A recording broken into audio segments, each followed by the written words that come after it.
Before this happens, I'm Kaelran, and this is Jackass.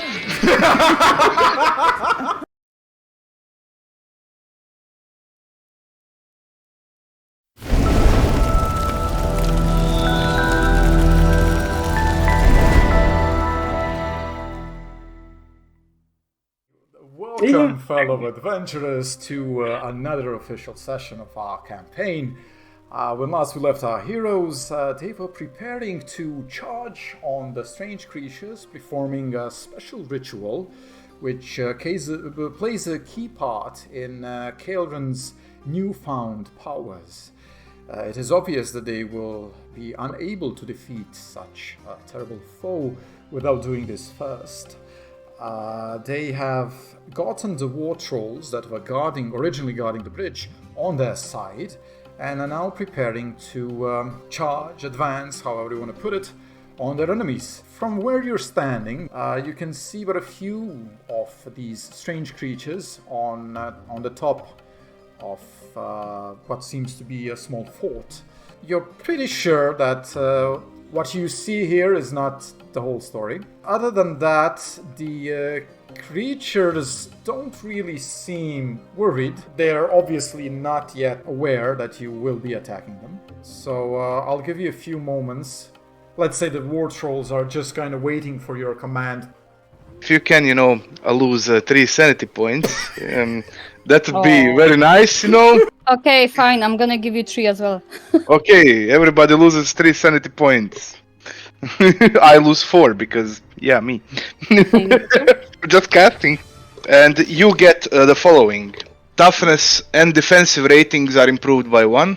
You deal additional wounds with all of your attacks, and damage type of all of your attacks and spells is changed to sacred. You get physical and mental die tier improved by 1.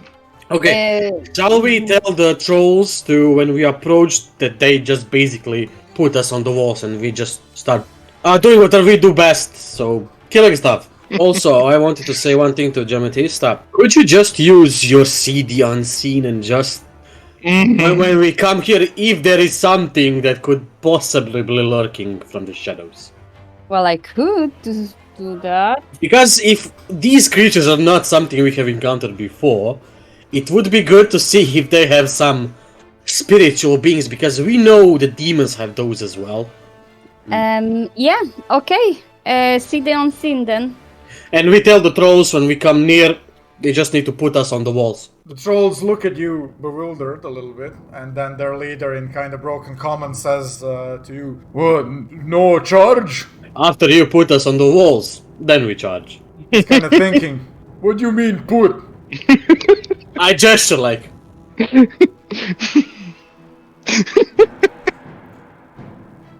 Oh. No, not throwing. I got the goblin. I take one goblin and just emulate the... Yeah, they're kind of like this. Yeah. Gematista, use your spell. Yes, see the unseen. From this point, you can see 2 spirits here. They are very similar to the spirit that Bolan exorcised from Sadrak. It's just that that spirit seems much more powerful. And the spirit technically is with you, as long as you carry the necklace. He's with me, so... Yeah. Unfortunately for you, that spirit is now going from over there towards them. Oh, now Gematista sees that. Yeah, Gematista sees that. Let's charge it, no time, charge. Trolls just need to pick us there, and there we go. Yep. Trolls charge on the front gate, and that's it. Oh, fuck, I'm in the first row. No. Trolls are like, oh, pick.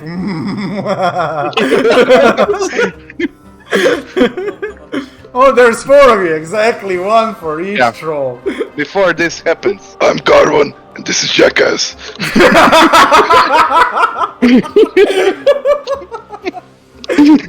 This probably gonna be at the beginning of the video, no explanation. The video's just gonna start like this.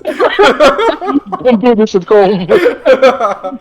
Okay, every single troll grabs one of you, and of course they toss you. I mean, what the fuck did you expect is gonna happen? They are tossing you towards the 3 creatures here. Okay. I'm going to roll a resolution die, to see how off the mark you end up. So we'll go Bolan, Oracle, Garvan, Gematista. 1 and 2 is very off the mark. 3 and 4 is close to the target. And 5 and 6 is gonna be a spectacular smash upon the target. Okay. Bolan hits the water.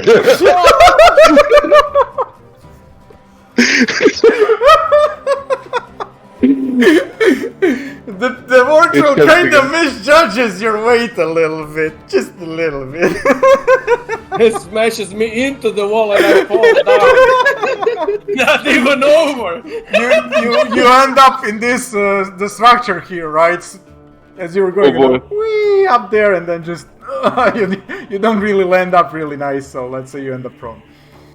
So. You know what the troll actually did, right? The troll didn't actually turn around, he did like this, you know? As he was tossing me through the air, you know, obviously I end up prone and stuff, right? But I kind of grapple onto my shield. And he smashed through the door, fall on the ground, close by. Okay, Oracle, this started so wonderful. Who's this for? For you! You! It was your idea. You know where Oracle ends up? Oracle ends up here, also prone. Oh no! Oh boy, okay, Garvan. Nothing to see here.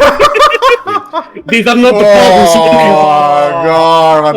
Unlike the other two who were obviously fucking around, you know. Garvan's ward's role is more professional than his two companions, and throws Leader. let's say the leader, right? Throws Garvan directly at this here, and you knock the creature down actually, and you're gonna get an attack while you were being thrown. And Gematista. Oh, God. Fingers crossed. Okay, Not too bad. You end up slightly off the mark. Right, so let's say over here, which isn't actually that bad for you since you are a spellcaster anyways, and you'll end up on your feet. You don't end up prone like the other two. I am gonna count all of this as Surprise round. Surprise round, but not only that, as the movement phase. Garvan, you gain for this instance only an attack that was performed during the movement phase. Okay, what about the goblins? During the movement phase, the goblins are like, hell no!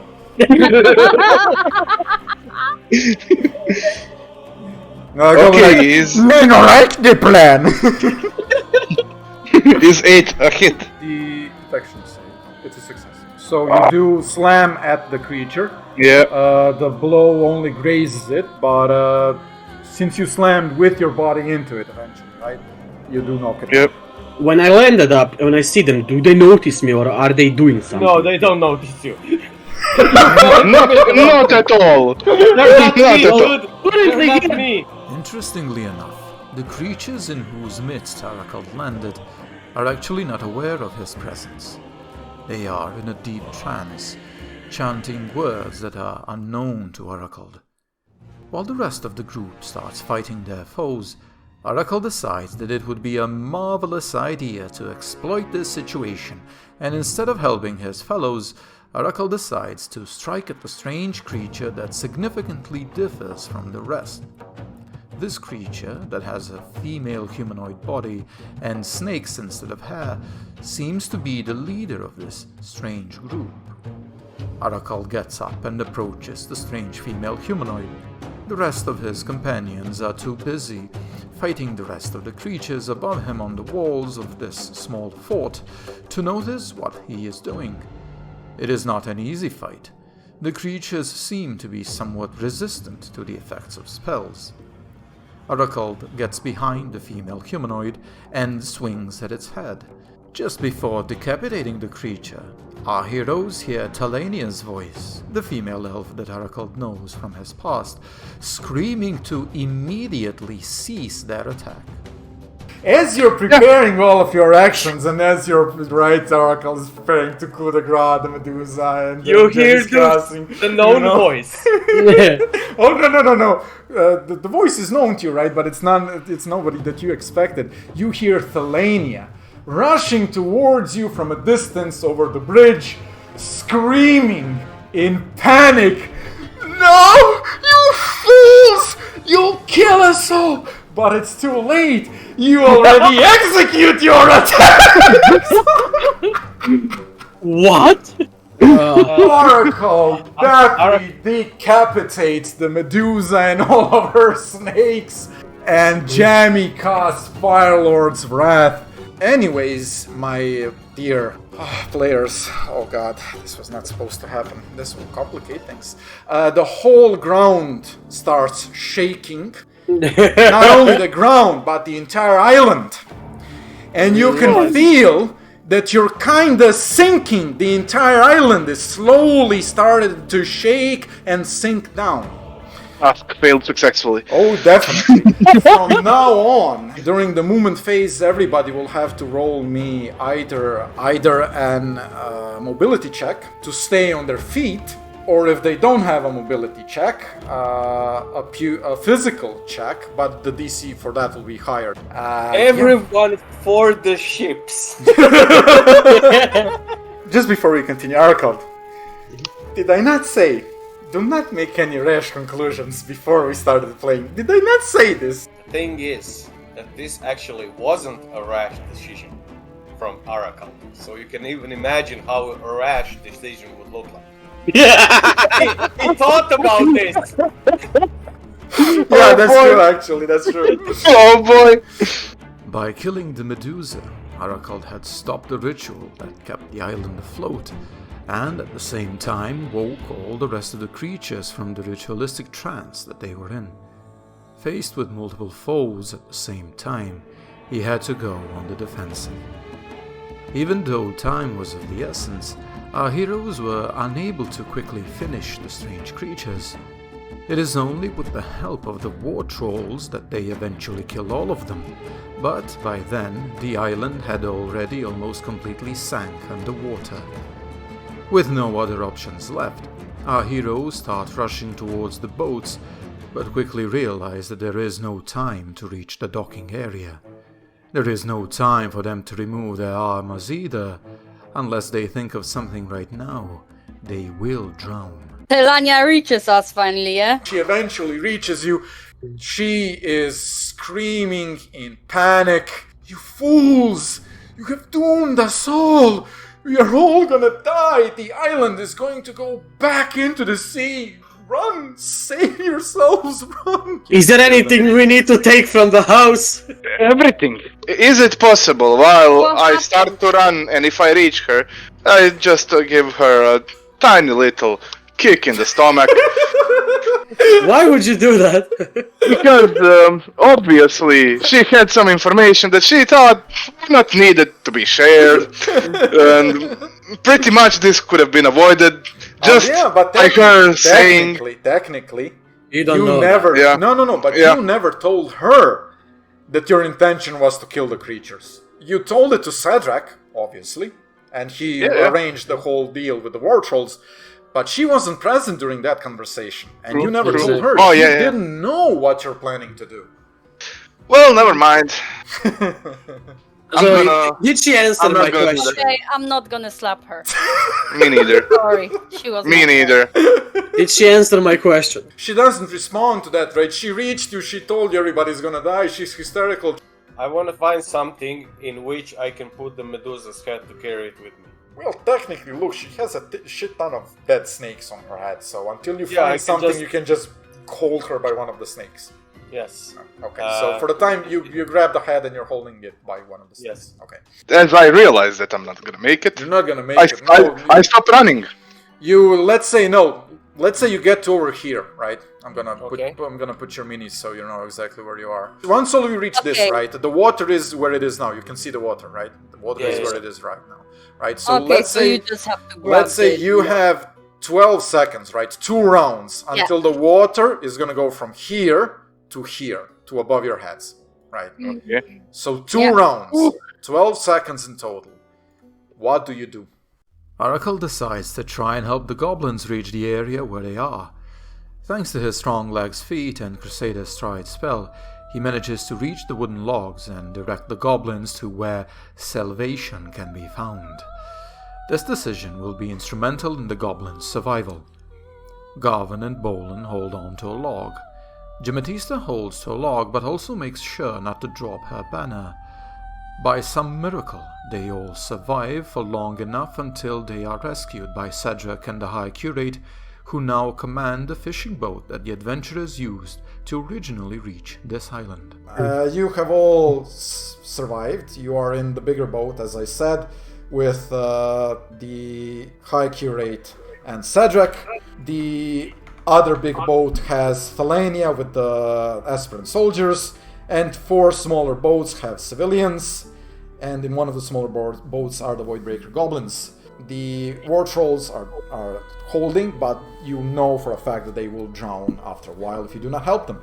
They are shouting and calling for help.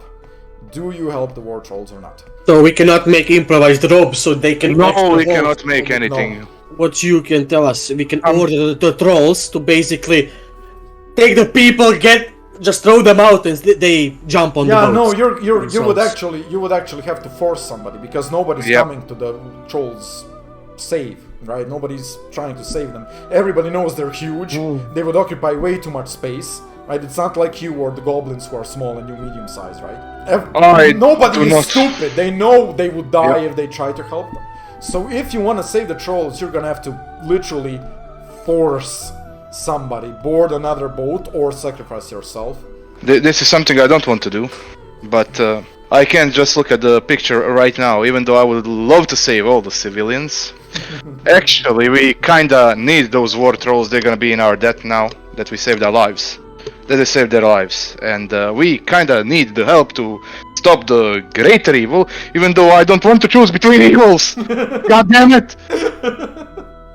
I am not forcing anyone out. Okay, Gimatista votes to leave the trolls to their fate. I will sacrifice. I don't want to, but I will. Bolan. If you're asking whether Bolan would save Bolan, there's no easy way out of this, and humanoids, right? Or giantkin, I think the answer is kinda obvious. yeah, fair enough. And it's not giantkin. So, That's true. you know, I'm sorry, but dwarf is a dwarf, and giantkin is a no-no. Yeah, okay, I like how you deduced what Bolan would decide. You gain a destiny token. Okay, Alright. I will ask Cedric about those trolls. How valuable were they to him, and would they oblige our commands if we save them? What are you on about, laddie? Those are giants. There is Cedric plenty of that filth around. Look, they're mercenaries. They were in everything for the coin. They were hired by the astute to guard their precious ritual, and they're mercenaries. They're not here for the cause. If you have enough coin, I'm sure they will follow you anywhere they deem will not be their death. Once again, you disappoint me, laddie, with your questions. Can I change my answer? The thing is, we need a fighting force. For what? We're gonna find. I don't. What you're gonna just take and throw people behind? No. I am. Giants. Still, there can be valid allies in our fight. They're beasts. What allies? They're in it for the coin. They're not here for the cause. And those people cannot. It's obvious that Cedric has a big bias here, you know? Yep. Yeah. Just so you know, right? So I'm role-playing him. I'm not saying anything Yeah. else. Exactly. Can I answer the Cedric with this? They are not in for the cause. I understand that you would like to save everybody. I would too, but at this moment, we kinda need more soldiers, because not just that the civilians would die here. They're But not soldiers. They're mercenaries Once shit hits the fan, they will leave. desert you. No coin is worth more than their lives. They're not soldiers. Well, at least they can be a good meat shield. I'm Yeah, not but- denying you that, Oracle. But Oracle. I cannot. So can civilians. I cannot, with a clear conscience, sacrifice innocent lives for mercenaries. I cannot. And if Neither can I, and I'm not gonna do it. I will not aid you if this is something you wish to do. There is no No. fucking way he's gonna No. do it. I'm gonna fucking slap him. Alright, listen to me, you knife-eared piece of shit. If you go any further with your piss-stained pubic hair you call a wig, I'm gonna wreck your shit so hard that you won't even be able to walk with your limp dick. I'm gonna shove my foot so far up your shaven, bardic little ass that your breath is gonna smell like shoe polish. Then I'm gonna take that little red anal bead on your belt and push it in your face. I'm gonna flagellate you with my fucking beard. I'm gonna build you a pair of runic mechanical balls and use surgical precision to sew them to your groin. Where your manhood ought to be just so that I can kick them with my iron fucking feet, you twat.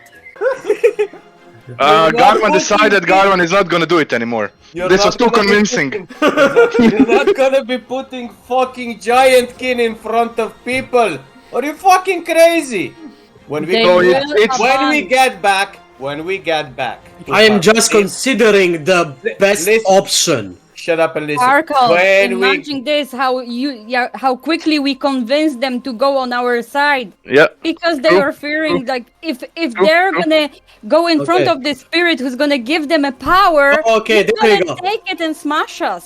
I get to Aracal, on the side, and I put my hand on his shoulder and I say, listen, laddie, I understand that these extraordinary times and difficulties we find ourselves in play a really big toll on our mind, especially. So I do not blame you. I understand that you might falter a bit from the path. It's not an easy task for your kin, and I kind of turn on the side and to stay true to the path of the one. When we get back to Hammerdeep, after the first mass, when we're back, you come to me and I'm gonna you're gonna confess to me all your, things you think. And I know that the one will forgive you for any even wrong thoughts you might have had, so don't worry, laddie, it's gonna be fine. I have many more things to confess to you, but among Oh other boy. Yeah, we'll get there after the first mass, promise me. After the first mass, when we're back, you're gonna come and we're gonna talk. You are rowing, changing turns and whatever, and you all notice that Sadrak has two large backpacks with him, right? And he's going through the backpacks, and you can see that he's taking some books, right, and rifling through the books that he saved. You can see that he's really, really sad as he's going through the books. You understand that they meant a lot to him. Yeah, and he missed some really good ones. Although he did save some of them, but He didn't say all of I them. mean, how much time did he go to rifle through, specifically pick, some books? And you can kind of understand that he's going through the books, and he's like realizing that some of the books that he wanted to save are actually not here. I put a hand on my shoulder and on his shoulder. He looks at you and he says, "It's not the books of the great minds that I'm sad for. It's a small diary that my daughter wrote while she was still Oh alive man. that is missing." And I'll just say this. Well, even though her words aren't with you, she's still right there, and I just put my hand on his heart, and she will always be there. She will. I will always fondly remember my wife and daughter before they were taken away. But and then he kind of breaks down a little bit, and, trying to keep tears away. It's just losing this feels like I hug him, and at that point, just it feels like I've lost another part of her. This goes on for about 5 minutes, and then you can break up a little bit, and Cedric once more goes through the backpacks, just make a mental inventory of what actually is here, because originally he was obviously looking for something specific. And after a while, he takes a large tome outside one of the backpacks, and he says, looking towards Bolan, "Bolan, come here, please." Hi, laddie. What's the crack? He shows you a tome, right? And Okay. the cover, it is very, Okay. very thick, you know. And the tome is secured with a lock that is open. You do not possess it. Okay. Do I see? It's open, but you don't see where the key is. The cover is written in ancient dwarven runes. Ooh, I straight away my eyes just open, you know, when I realize it's ancient war. Like I'm like, you know, after all this shit that happened, I'm like, "Hi, laddie, what's the crack?" You know, and I go to him and he gives me this, and I just take it without actually. Yeah. Because my awareness is one, paying attention, you know, and then I get it, see it. I'm like, what the fuck, you know? By the one. Yeah, you read the title, Truths of the Fate, Oh god. Volume 2. Oh shit! No, there is volume 1. Probably Yes, there is volume Volume 3. 1. You look at this. It's written in ancient dwarven runes. It has a very interesting title. You do not know what this book is. You have never heard of this book. No. Do you call your friend Paladin over there to read this? No. You go repent, bitch. You're kind of like my precious, you know, and you're kind of going through the book a little bit, you know, and you realize that the book was actually hastily written. And now have to explain this a little bit of lore that your dwarf would know. Back then, like we're talking ages ago, dwarves had two, let's call them languages, right? Although they spoke all the same language, but the way they wrote was in two different ways. You had ancient dwarven runes, which were kind of similar to Chinese symbols, right? Where a rune would mean so much more than a single letter, right? Yeah. And those were great for saving space, and those were used for instance, in writing titles of very important books. And they were used specifically for adorning armor. But separate from that, they had a normal alphabet for writing normal sentences and normal letters and numerals, right? Yeah. So the book, the body of the book, is written in this normal alphabet. It is still ancient, right? And the language has changed over the time, you know, so you're not going to be able to easily read it. You have to focus through things, right? And you have to kind of decipher and think back, okay, this word actually meant this back then and whatever, right?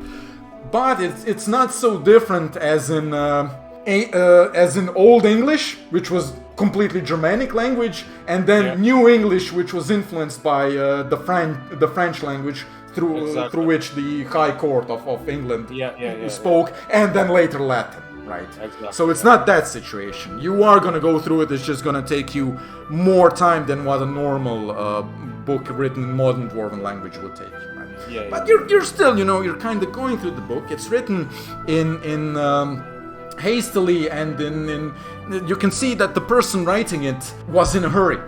Usually when books were transcribed in medieval times, you know, they were transcribed slowly, right, in monasteries, making sure the punctuation is just right, that the words are just as they're written, you know, while they're being copied into a new book, a new volume. You can see that this is hastily written, and as you're going through it, you become more and more convinced that this is an original of some sorts, right? That this is the first book, right? Before it was ever copied. And since you don't even know what this book is, you're kind of thinking that this book wasn't copied at all, right? Because no, it is written in Dwarven, but no, you're 100% sure that you've never heard of this book, and you are a well-learned Ecclestrium knight. Right, there is little common knowledge of the dwarven culture that you don't know, right? Exactly. Especially something as interesting as Truths of the Faith, Volume 2. You know? Exactly. And how much time are you gonna dedicate to this book? So basically what I'm asking you is, will you help with the rowing or will you just be focusing on the book? Rowing. What rowing? We're rowing. I will take up for his shifts. I forget even to drink and eat. Unless somebody reminds me, I'm gonna probably get dehydrated. Okay, yeah. Which will make sense because for 2 days spending on this book, right, you're gonna go through most of it in 2 days. You realize that this book was written by none other than Saint Duran. Oh god, my favorite. As you were going through the book, right, in those 2 days, Cedric explained he doesn't know how to read these runes in this language, right? So he's gonna leave it with you. He said that he acquired this book from some Dragonkin treasure hunters, actually, years ago, before he was involved with the Astute.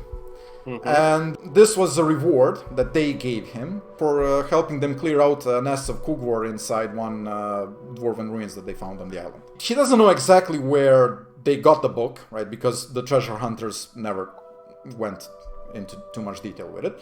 But they kind of knew that he was collecting ancient books and oddities and whatever, so they gave it to him, and he was like, yeah, they have some coin, they have this book, which is very, seems to be interesting, right? And yeah, so he took the book, right? He didn't think much of it. You spent 2 days with the book. The book focuses. It's a continuation. It's volume 2, so it's a continuation of something that was written before.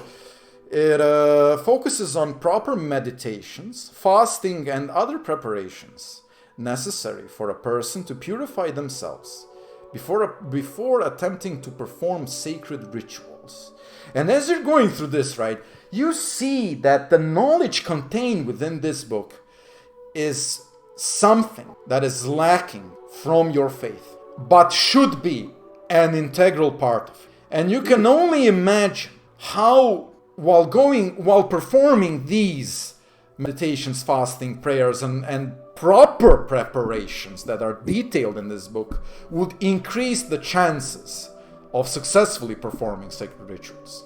Because as you know, as an Ecclestrium Knight, sacred rituals are actually not performed that often, if at all, because they have a heavy toll on the person performing them, and will oftentimes result in the death of the one performing them. As you know, there were even recorded accounts of people seeing the glory of the one, right, and just outright refusing to live after or during the performance of sub rituals, right?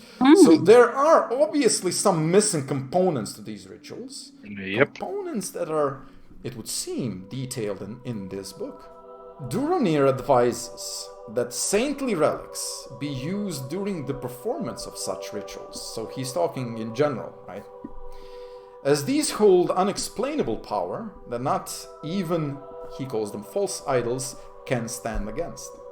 Furthermore, the book also has an event that he wrote in. You can see that it's hastily written, and it's all kind of, events are jumping and then going back, as he remembers some things that seem to be more important, whatever. And in one part of the book, he speaks of a special medallion that he found next to his bed one morning, out of the blue, that was just there. He doesn't know how it got here. He has some theories of where it's from and how it arrived, ascribing most of it to the grace and mercy of the One.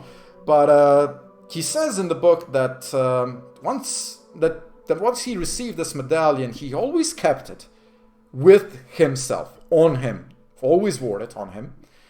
And since the day he got it, he realized that the medallion had a special power against any and all hostile otherworldly creatures. Damn.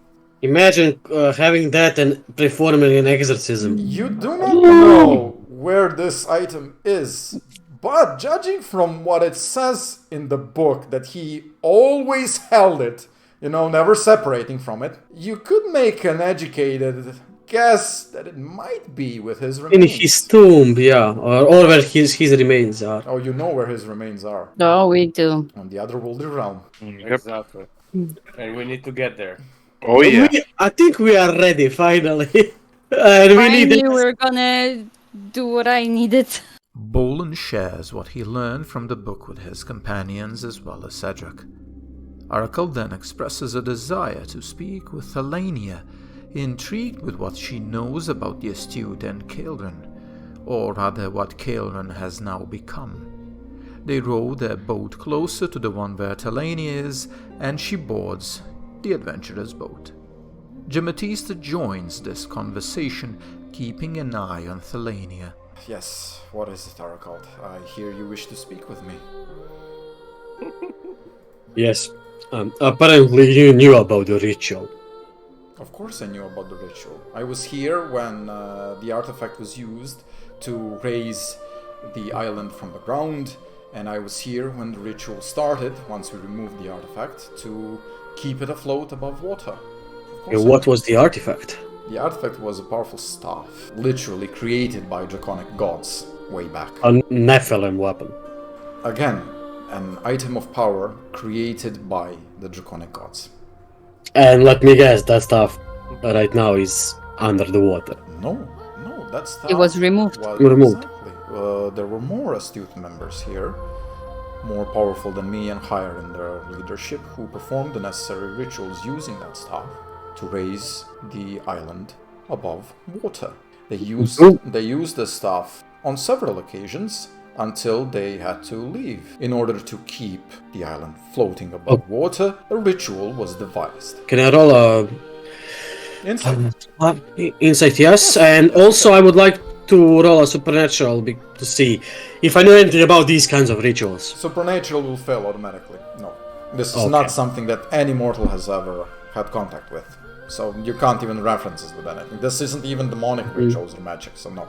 You feel that she is not lying, but she knows more than she's letting on. But you're fairly confident that what she is saying is the truth. Since when do you believe in draconic gods? Ever since my eyes were opened, and I was saved by the astute, I have come to see the truth and their beliefs and their way of life. Way back when the orcs attacked you, how did you survive? What happened to you all these years ago?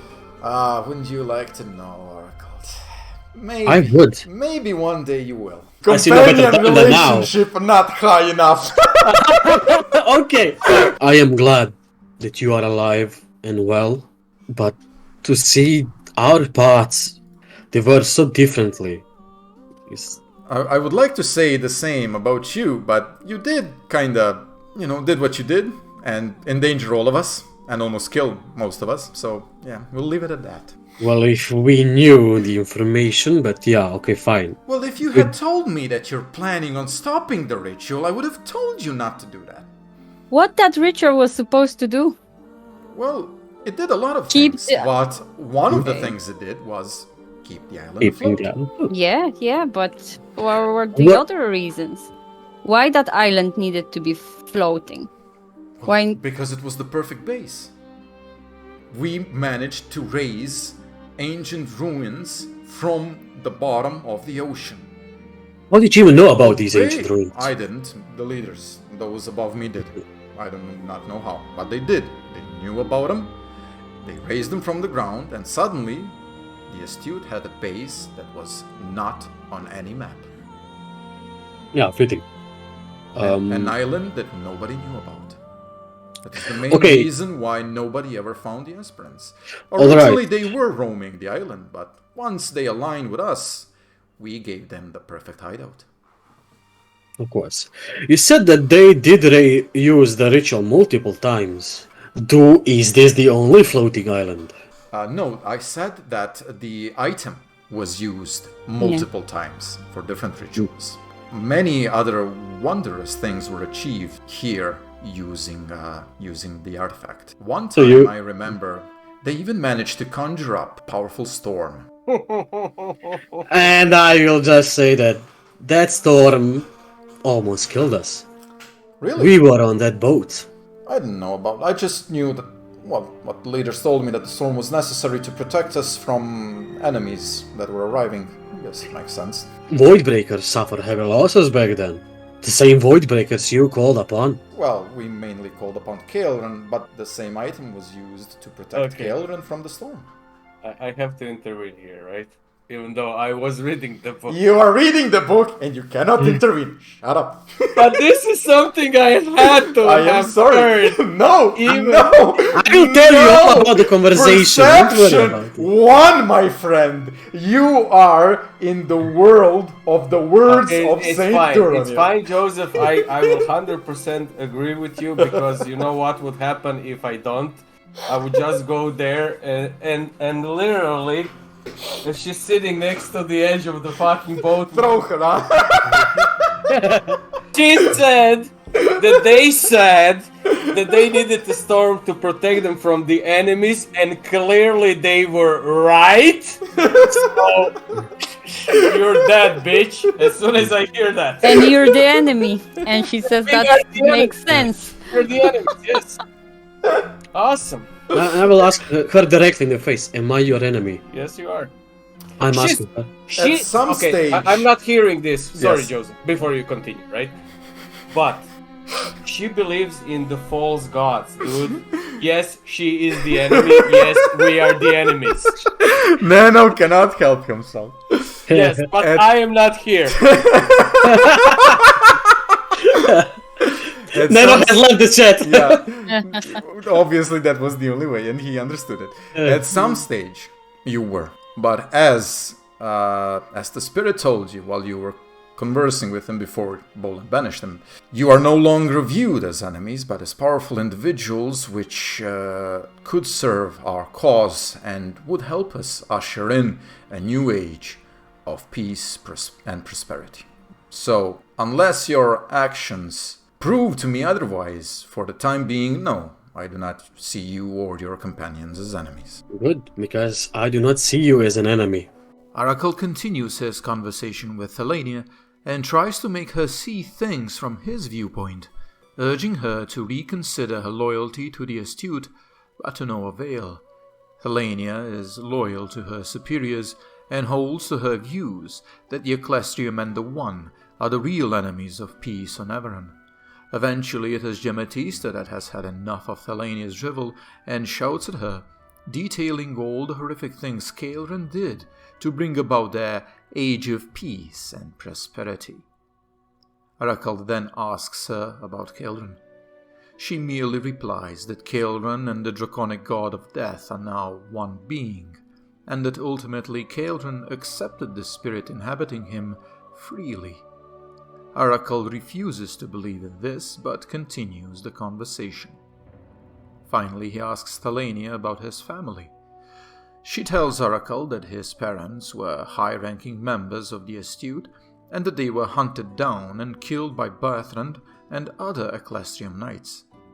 Berthrand has apparently been an enemy of the Astute for a long time, serving a secretive order within the Ecclestrium. This was the main reason why the Astute sent assassins a year ago to have him and his allies killed, assassins that were unsuccessful in their task, thanks to our brave heroes. Arakel then tells Helenia that he believes Berthrand was doing righteous work by hunting and killing the Astute. This, naturally, does not sit well with her, and she leaves, disappointed that Arakel and her could not see eye to eye. Eventually, our brave heroes reach Rezax. They rest at the High Curate's mansion, and all agree that the time has come to enter the hellish dimension where the remains of Saint Duranir are located. After shortly recuperating and preparing in Rezax, they leave, taking enough supplies with them. After a few days' travel, they reach the Nosmer outpost that they had liberated from the Nosmer a few weeks ago. The outpost remains abandoned. They slowly approach the teleport and take out the soul crystals that were used to power it. Once you've inserted the soul crystals back into the portal, it starts again humming with corruptive energies. But as soon as you do that, the three righteous dwarven souls manifest in front of you. They look upon you, measuring you, as if judging your worth. And after some time, again speaking all. At the same time, they say, "You are finally ready, champions. The time is right to end our sorrows, and for you to accomplish what you have been destined to do. By the grace and the power of the One, we give now our last to cleanse this portal from the foul energies that taint it and set free the poor souls contained within these wretched crystals. May we meet again on the other side once you are victorious. Eternal blessings of the One. A flash of light occurs, they disappear, and for the time you can see that smoke begins rising from the portal. After about 10 to 20 seconds, the smoke subsides. A portal gate opens. Peering inside, you instantly sense that it leads to a very, very bad place. Unsure what awaits you on the other side, unsure if you will succeed in your mission, unsure if even if you are successful, whether you will return to the material realm in time, but you are sure of one thing: this is your path. Before we enter, we huddle up, you know. I do a prayer for all of us. Garvan, buff. Yeah. Oh yeah, do whatever you want to do before you enter. Before we enter, we do not. That's the point of Everybody loses 3 sanity. Let's go. And before we enter, I just say, and I look up, I can only promise one thing, that we are gonna do our best to come back victorious. You do your buffs, your prayers, your last words. You step through the gates and instantly emerge into another corrupted segment of the ethereal realm, another hellish outpost. Before you stands a large demonic host. You see what seems to be a rally of some sort. Most of the demons are looking towards a specific demon, the one with 4 arms. You are instantly spotted by the Hellhound that kept watch over the portal, and it starts growling immediately, drawing attention to itself and consequently to you. The big 4-armed demon stops his shouting and turns towards you. He hesitates for a moment, clearly surprised that uninvited mortals would dare traverse this realm. Aye, we're back. Before we start, you're gonna have again a surprise round. As all 4 of you notice something strange. You see Garvan's armor, but the clothing that he has around his neck, the cloak on his back, and the small piece of clothing around his right shoulder. Now, once you're on the ethereal realm, so on an otherworldly realm, they appear to have glowing dwarven runes on them, engraved into them. Similarly to how Jamatista's banner, once she transfers to an otherworldly realm from the material realm, you can see that it's always emblazed in a blue flame that never burns it, right? Yeah. Nice. So you see, see man. dwarven runes on his clothing. Bolan, for free, as neither an action, quick action, or nothing, I will give you the knowledge of the runes written on his cloak. If you wish to discern the runes that are on the other clothing, right, on the other pieces of clothing, you will have to get into proper position and spend at least a quick action to do so, right? Okay. If you choose to do so. The runes on the back spell out, "Stand behind me, demon." We see that portal at the end, right? Oh yes, you do. We are in... And that is probably where you have to go. It's just a little host of demons in the way. So who is gonna roll the initiative? The demons rolled. Wait. Okay. A 6. The one guides your hand. Almost. Oh. Almost. Yeah. The demons will go first during the normal round, but you do have a surprise round. Moment phase. And before we begin, may the one be with you. The GM is rooting for you. Arakel, Garvan, and Jamatista move to surround the Hellhound. Bolan stays where he is. Arakel, filled with righteous wrath, casts the eradication spell, issuing a divine challenge against all demons on this plane, vowing to destroy them all in the name of the One. He issues the challenge in an angelical language unknown to him and his companions. The demons react to the words with fear, but shake it off eventually. He then smites the Rezial Overseer next to him. Bolan fully overcharges his Heaven's Judgment spell, affecting many of the Rezial brutes as well as the Hellhound. Garvan tries to hex the Rezial Overseer next to him and casts Heaven's Judgment, affecting 3 burning demons and 2 of the Rezial brutes. Jematista casts Firelord's Wrath, which now deals sacred damage instead of fire thanks to Garvan's spell that he previously cast, and Arcane Bolt, both on the big 4-handed demon. Aracald's Smite is a critical hit. The Rezial Overseer barely survives the blow and is left not only severely wounded but also disrupted. Bolan's Heaven's Judgment devastates the Rezial brutes, annihilating 6 of them. The Hellhound survives the judgment but is left severely wounded. Bolan, thanks for six resource points. As I said, I will not have problems with resource points. A second, please. So many targets that need killing. The badly wounded Overseer resists Garvan's hex attempt, and his armor saves him from Garvan's attack. The big demon with 4 hands shrugs off Jematista's Firelord's Wrath spell and dodges her Arcane Bolt attack. The surprise round is over, and the demons now charge at our heroes. The remaining Rezial brutes rush towards our heroes. The Overseer stays where he is. The big demon jumps down and goes towards Aracald. 6 imps that were located on top of a floating structure near our heroes start flying down towards them. Although our brave heroes manage to vanquish some of the demons during the surprise, many more remain. 3 of the flying imps come into reach of our brave adventurers. 2 of them attack Garvan, while 1 attacks Aracald.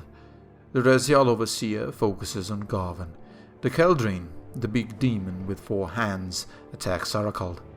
The Hellhound attacks Jematista. 3 Rezial brutes each attack the target that they are facing.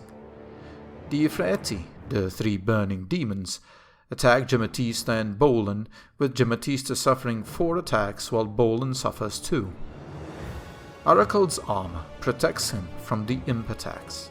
He successfully parries 1 of the Kaelran attacks, and his armor saves him from the rest. Unfortunately, tragedy strikes Bolan. He gets destroyed by the Ifreti attacks and gets disrupted in the process. He is still standing, although barely. He manages to block the mace attack of the Rezial brute next to him and narrowly dodges his bash attempt. Yes! Bolan standing! You did not succeed anything.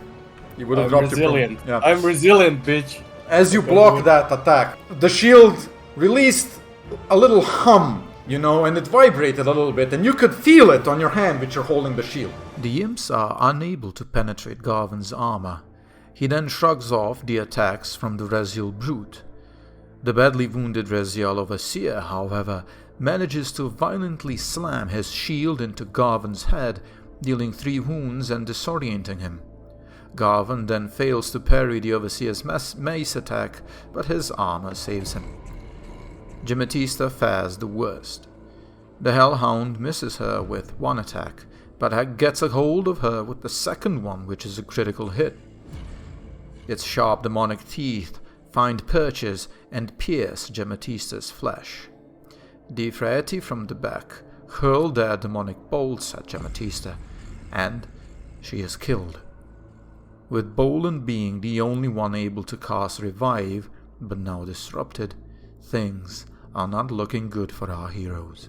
Horror engulfs you as you see Jematista and the Banner of Hope falling on the ground of this hellish plane. That is their turn done. Your turn, movement phase. Our heroes stay where they are. Aracald uses his Aegis of the Fateful feature, blessing Bolan and protecting him from harm, as well as temporarily suspending the disruption effect afflicting Bolan. He then attacks the Overseer in front of him. Bolan uses this opportunity to revive Jematista. Garvan casts Heaven's Judgment on one of the Ifreti, while Jematista casts Heaven's Judgment on the Hellhound and the Rezial brutes in front of her. Aracald fails to harm the Overseer. Garvan wounds a single Ifreti with his Heaven's Judgment, but the Ifreti survives. Jematista, on the other hand, obliterates all of her targets, getting some sweet, sweet vengeance. Yay! Okay, you killed all 3 of them. Woo! Nice. Awesome. Nice, I can do Aegis again. The fighting continues and escalates in viciousness. At one stage, Garvin manages to parry and finally kill the badly wounded Rezial Overseer, but gets almost killed by the many imps that are flying above him. Arakal's Aegis of the Fateful saves Bolan multiple times from getting killed. Arakal is forced to split his focus between healing his allies and attacking the demons in front of him. Bolan goes more on the defensive, healing his allies and trying to keep everyone alive as best as he can. This goes on for a few dozen seconds, with both the demons and our brave heroes failing to destroy each other. And then, the atmosphere changes for the worse. As you're fighting the lesser demons before you, suddenly the atmosphere around you becomes even heavier than what it was. As I said, all the demons kind of stop, and all of you stop. You know something's happening. A chill goes down your spine, and suddenly you hear a familiar voice. Oh no. You dare come here, mortals. It is the voice of the fallen angel that you fought on the material realm. No! He starts manifesting in front of you in the same manner as he did on the material realm. The time of my vengeance came sooner than expected. You are in our realm now, and you are alone. No tricks will save you this time, worms. With inhuman speed, he takes flight, and almost as if teleporting, that's how fast he flew over. He comes crashing down on Bolan. Again! Again. Since he's so quick, I didn't get a chance to respond. No. I don't have the Aegis on you, that would be so fucking perfect! The fallen angel rushes towards Bolan in all his fury.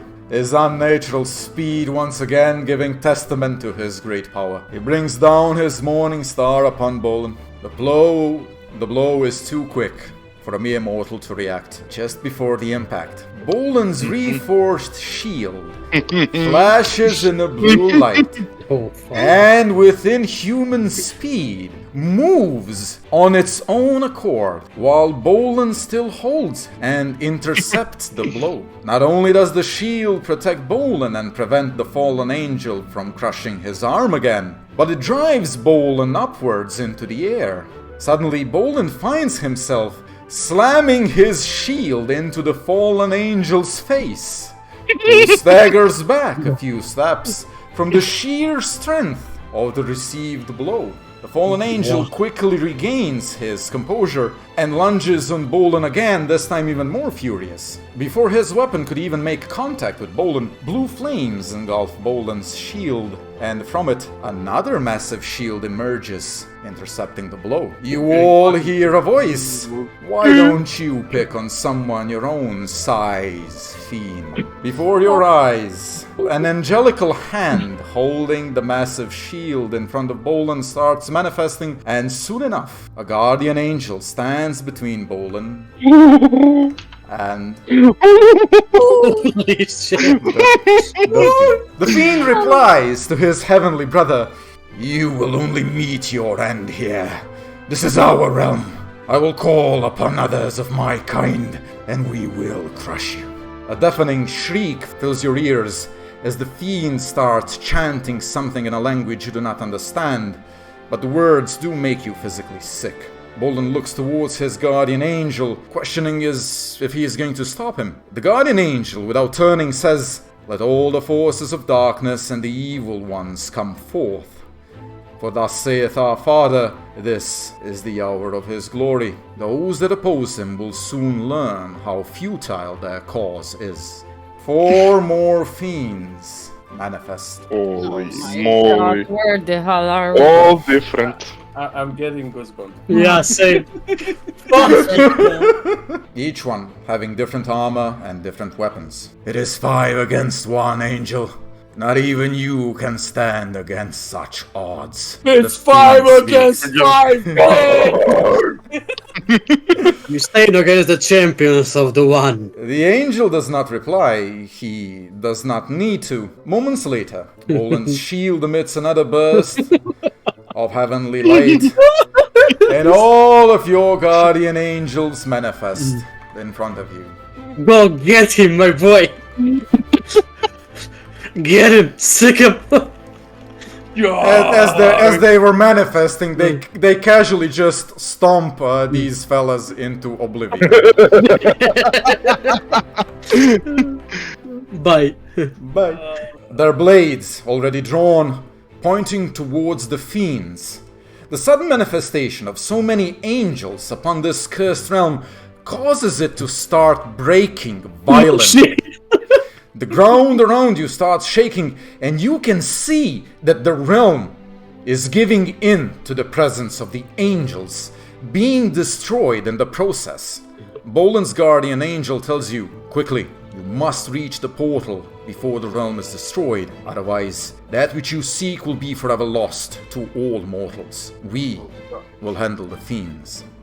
With those words, the angels charge at their fallen brethren, and an otherworldly battle ensues. The angels and fiends exchanging blows and spells, their battle hastening the ruination of this realm. You know that you have moments before all is lost. Can we try run up there? Hey, I look at this guy right in front of me with fury in my eyes. You cut him down. The two of you get up. Run for it! You Garon, we start. are the fastest here, let's go!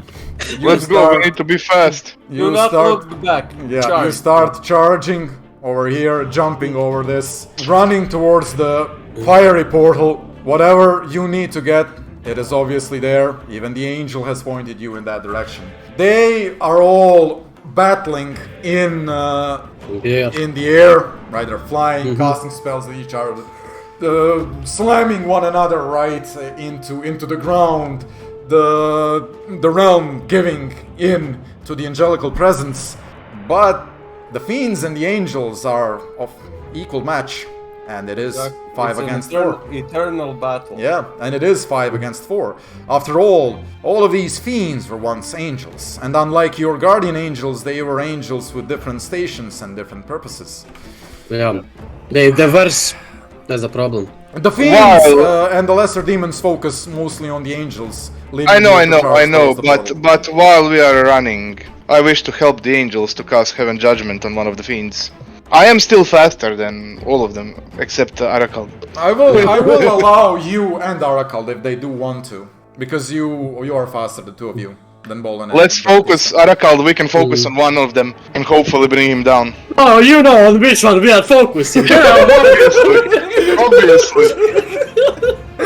Okay. I'm down to 2 resource points, Yep. and hopefully this will succeed on 3+, obviously.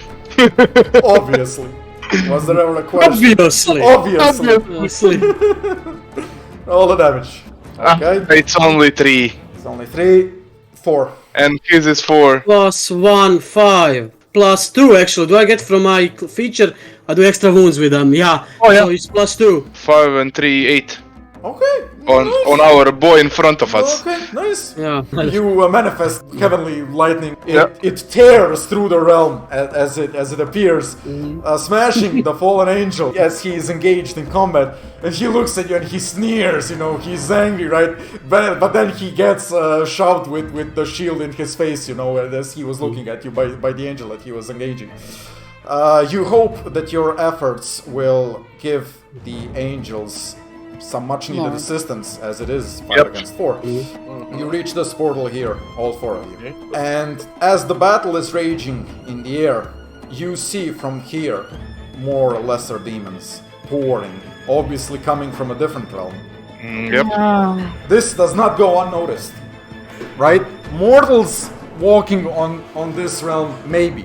Other angels. They're like they're like a beacon of light with 1 million watts of strength in the darkness. A shit ton of lesser demons are walking, charging over there, going through the ruined realm as it's falling apart. Some of them hoping to help the fiends, but a large host of them charging towards you. You know that once you go into the portal, if nobody prevents these demons, they will go behind you, and you might find yourself sandwiched between two forces. Yeah. Yeah. Who will stay behind? Behind, go! Go! Let's go all together. Because that realm is falling apart. Ride or die. Together we have managed to achieve everything, so Yeah, let's go. never split the party. Yeah, fuck it. Let's go. Okay, you take another glance at your guardian angels fighting the fiends, and at the horde of the lesser demons pouring through the portal, entering into this realm, and you step into another hell portal. As you step through that portal, you instantly find yourselves transported into another place. In front of you is a very, very lovely, beautiful looking succubus. You know the drift by now, otherworldly beauty. Even looking at her evokes feelings of lust inside you. She looks at you. She looks at you Did she bewildered. expect? She looks at you bewildered, puzzled. And then after a while speaks in a lovely, soothing voice. Well, hello there, mortals. I wasn't expecting you. How may I be of assistance? Have you come to join our ranks? I'm coming closer. She looks at you and she takes a sniff. Blade! She was gonna say something, but you try to attack her before she does. Garvan and Aracult, give me a How much DC? Mental save DC. 10 mental save to proceed with your hostile actions. I will lose my sacred destiny to succeed this. Her Smite. enchanting beauty has no effect on you this time. You smite the demon. Roll me an attack roll. I am sucker for beauties, what can I say? Happened the last time, happened again. Crit!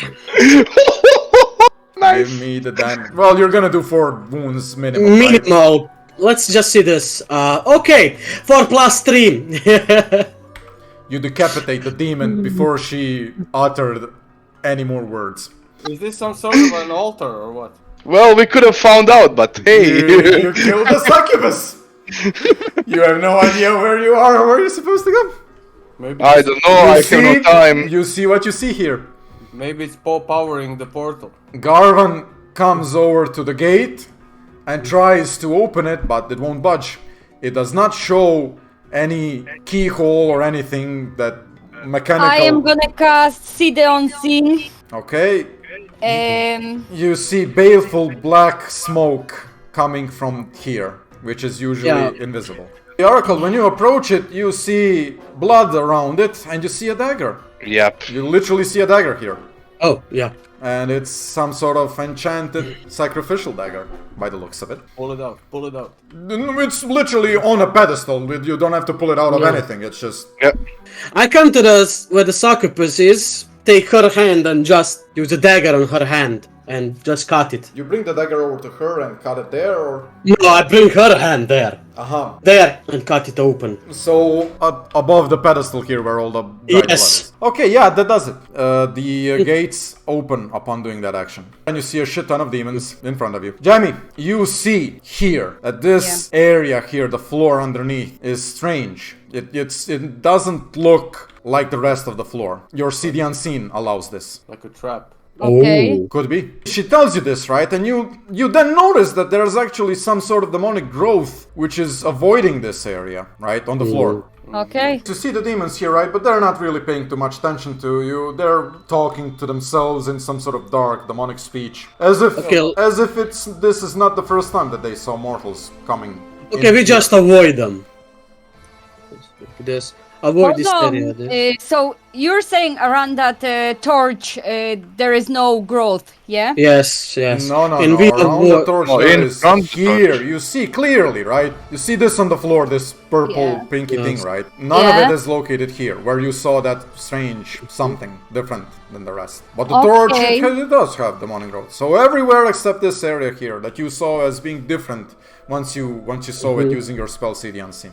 So Okay, can I do identify it and touch that area which is not yes, you can. affected? We can just casually walk on by, take what we need, and get the fuck out. Yes, Well, I guess I think we're going to find out. Yes, I'm just walking. Continue on walking. I continue as well. Okay, let's walk. Jamie, come. Jamie, do you stand on the place or do you avoid it? Do you have...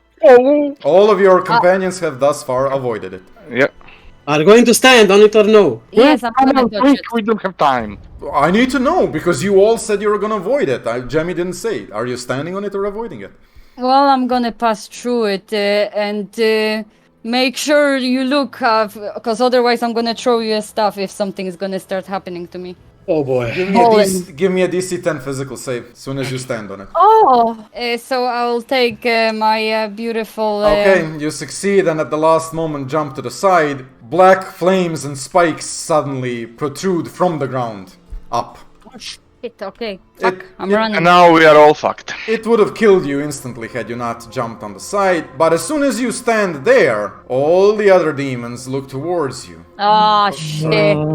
This almost seemed like a rite of passage, you know? Yep. Had you come Yep. to terms with the succubus, you would have known about this.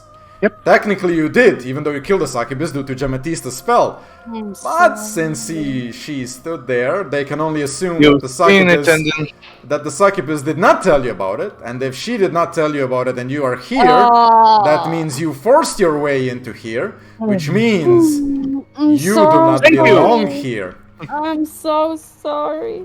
That's it, we're dead. Yep. We are dead right here. Fear and frailty finally claim their due. Initiative resolution die. We're dead. They rolled a 5. Oh my god, what's with your initiative rolls today? 6, 6, 6, not 5. Jesus Christ. Let's reroll. Reroll. Ah, come on. Again! And what did I say? Only 6s today from you. On initiative rolls. Dude, you are in a hell realm, right? I think it's kind of obvious why the We 6 had the right passage, for fuck's sake. We could have strolled past. So sorry. Frustration and fury, more destructive than 100 cannons. Can I just, before this, they all turn around, like, can I just say, why are you so clumsy? Why do we have to put up with you? And as soon as he says that, I jump in. Oh, for fuck's sake, you again. Okay, I will allow it. As soon as you finish saying that, all 4 of you suddenly feel the sensation of being truly alone. Yeah. You know this sensation from before, when you were cut off from your guardian angels. Yep. And that means no sacred, no destinies. No at destinies at all. Yeah. Yep. Oracle, I need you to succeed all. I know! a DC 10 influence check. +1 from Garvin. Oh my god, my heart is not okay. Okay. Yes! Yes! Yes! Many fall in the face of chaos, but not this one. Not today. Demons look a bit puzzled. You are extremely convincing. Some of them go to you and they do that smell, you know, the same that the succubus did, right? And one of them says something in a language you don't understand, but in a calm voice, you know. Let's say that was the Rezial Overseer here. And the other ones are like, yeah. And they just kind of slowly go back to what they were doing and no longer pay any attention to you. Run. You pick up the pace. You see that there is a narrow staircase leading down, filled with humanoid bones. Yep. Well, The rest of Wish the me luck. area appears to be empty, and Jamatista quickly, you know, checks the corners here and here. Other than some makeshift rolls on the floor, which kind of remind you of bedrolls for some reason, but other than that, she doesn't really see anything. Nothing invisible, at least. Okay. nothing at You all. start going down. Yep. You're Run, walking run. through the bony staircase, down, bones crackling under the weight of your body and armor, and you reach the area up there. As you reach this area, you can hear from above shouting. I pick screaming. up the pace. Multiple footsteps, heavy footsteps, coming not from the room where you were just at, where the demons were, but from further away. Most likely from where you entered. Run, run, The run! demons that nobody stopped. They're here. Yep. Yeah. Charge, charge, run, run! You start charging, and you get over here. You see, now listen carefully now, a demonic orgy currently taking place between the succubuses and the big fella and the Rezyal. Now, I have to use these minis, right? But technically nobody has armor, nobody has weapons. As they're performing their sexual acts between them, They are helpless. not that, but they make it an effort to, from time to time, spit on this area here. Where the bones are. Yep. In front is definitely an altar, but behind you can clearly see a large, massive sarcophagus made of stone. Yep. Books, scrolls on top of it. You see a chalice, you see an egg, and you see a necklace on top of the altar. Small blue flames surround the altar, and the demons can't actually pass through the flames. They only I spit. climbed the altar! They only spit from a distance, jerk off in its direction or whatever. From time to time say something which you can only assume is highly offensive. So in other words, making their best efforts to insult this, the things that are located here. Yep. But they are not able to touch them or physically interact with them. You charge through this area. The demons are still in their act. Coitus. Yes. Coitus, yeah. Charge towards the altar and the sarcophagus. And as you do so, the demons stop their acts and they turn to you. This is obviously not normal behavior. Now, although the demons don't have weapons, you know that these succubuses are powerful spellcasters. They don't need weapons. Bolan and Jamie do something really interesting. They get on top of it. Inside the flames. Yeah, I'm doing that the same. Yeah, that's what I did as well. You get inside, and unlike the demons, you actually are able to freely pass through the flames. They look in bewilderment and surprised. How is this possible? A few moments later, a great host of demons comes charging from the place where you arrived. There's maybe 50 or even 60 of them, and they're all looking, and they're growling, extremely pissed. Some of the succubuses try casting spells at you, right? But none of the spells are able to affect anything behind the flames. Bolan. Can I just say something, Yes. please? It's very important Yes. while you're describing all of this, Okay. right? As all of this started transpiring, I start talking in a very loud voice. Oh, what a glorious day!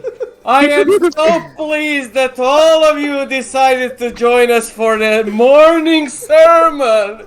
In the glory of the one true God! Your words are making them even more angry. I am taking the necklace and putting the necklace on Bolan. I start preaching. Oh boy. All of the demons now. Emotional damage. Emotional damage! Are they losing sanity? What have I done? Oh, dude. Oracle takes Good the idea. necklace and puts it on Bolan. As you do that, the necklace starts glowing. The necklace, even before you put it on Bolan, emanated a light that made it impossible to look directly at it. You're not even sure what this necklace is. You can't look at it directly. As Bolan starts preaching, while he has the necklace, his voice instantly changes. And it thunders around this place. And as he continues on, he kind of loses track of what he was originally gonna say and just starts speaking in a very lovely sounding language which you do not understand, but you assume it's some sort of angelic or something like that. And as he's saying words that not even he understands, the whole realm around you starts breaking. Oh boy.